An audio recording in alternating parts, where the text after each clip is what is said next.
organisés en gang répartis dans chaque quartier. Et pour les voir, il faut entrer de jour dans des labyrinthes. Se lever tôt aussi, l'alcool et la drogue n'ont pas fait leur effet au petit matin. Ils nous acceptent grâce à Dieudo ici en bleu, un jeune réalisateur qui les connaît bien. Et ils nous amènent dans leurs repères sur les hauteurs, là où la police ne met jamais les pieds. C'est là que nous rencontrons les patrons du gang, procureur à gauche, colonel à droite. Présentation faite à l'heure du petit déjeuner, et ça commence par les blessures de guerre à la machette. Quand on rencontre le gang ennemi, on se bat à mort. Mon seul souhait quand je rencontre un ennemi, mon seul souci, c'est de le tuer. C'est la population qui nous a donné ce nom, Kuluna. Quand elle a vu qu'on marchait par groupe de 7, 8, 9 ou 10 avec les machettes, quand on menace les gens, voilà, on nous appelle comme ça. Et ces Kuluna ont un quotidien très bien réglé. Nous, le travail que Dieu nous a donné, quand on se lève, c'est d'aller racketter les élèves des écoles. Ça, c'est vers midi.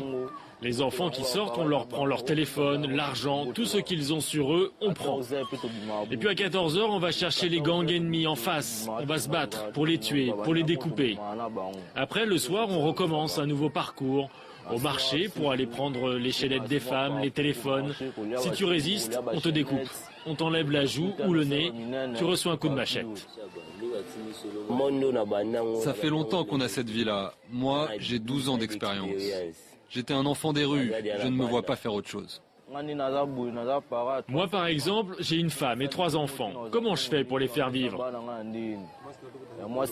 Il n'y a pas de boulot. Je suis obligé de racketter, de prendre des choses. Alors comment envisager un avenir? Eux parlent de mort, de cercueil, mais aussi de la relève. Il y a aussi cet enfant-là. Il est en formation pour l'instant. D'ici à 2 mai, son nom c'est Champion Issa. Un mauvais gars. Issa a 13 ans. Mais il faut une formation? Oui, il faut qu'il soit formé pour qu'il apprenne à découper, à utiliser la machette. Mais vous lui apprenez à découper les gens? Oui, c'est ça, on lui apprend à découper les gens. S'il faut tuer, il le fait.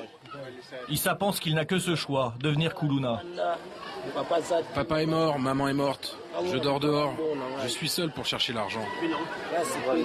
Alors dans ma tête, je pense juste à être Kuluna. Tuer des gens et arracher les bijoux. Ces jeunes n'ont trouvé que la violence pour sortir de la misère. Un constat d'échec pour toute la société congolaise. Du haut de leur squat, ils se reposent en attendant les prochaines bagarres et sans avoir conscience d'être un phénomène en pleine expansion.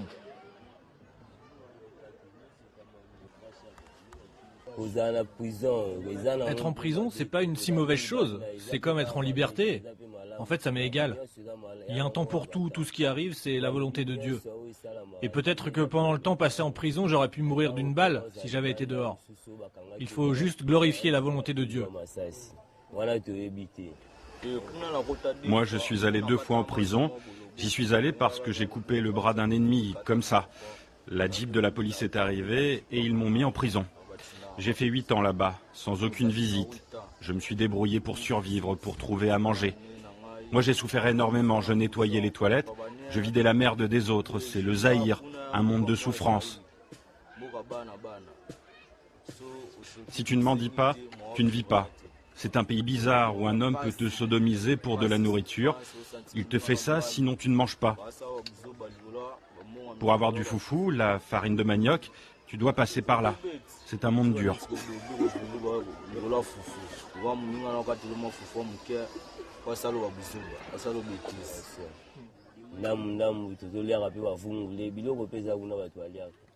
C'est vrai tout ça, mais en prison, on peut vivre quand même. Il y a de la nourriture. En fait, on vit comme ceux qui sont en liberté. On appelle cela le Zaïre. C'est un autre monde. À ce jour, beaucoup de nos amis sont là-bas. On s'appelle au téléphone, du matin au soir, comme d'habitude en fait. D'ailleurs, dimanche, Colonel était là-bas pour les visites. Pourquoi vous appelez ça le Zaïre? Parce que c'est un pays, il y a tous les mauvais cœurs, on voit tous les retards de ce pays. Tu retrouves toutes les difficultés là-bas. La souffrance existe, mais tu peux vivre, par exemple, 7 ans ou plus sans mourir. C'est pour ça qu'on appelle ça le Zaïre.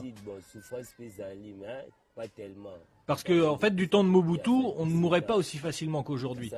On souffrait, mais on ne mourait pas.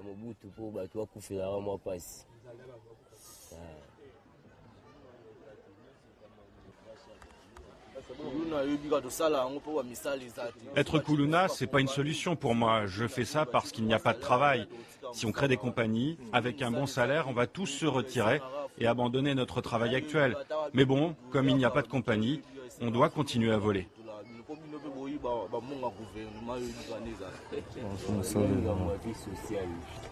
C'est une histoire de progrès social, ça dépend en fait du progrès social. Dans les conditions actuelles, quand on se réveille, on n'a même pas 200 francs pour s'acheter du pain. Alors bon, je ne sais pas, c'est difficile d'arrêter.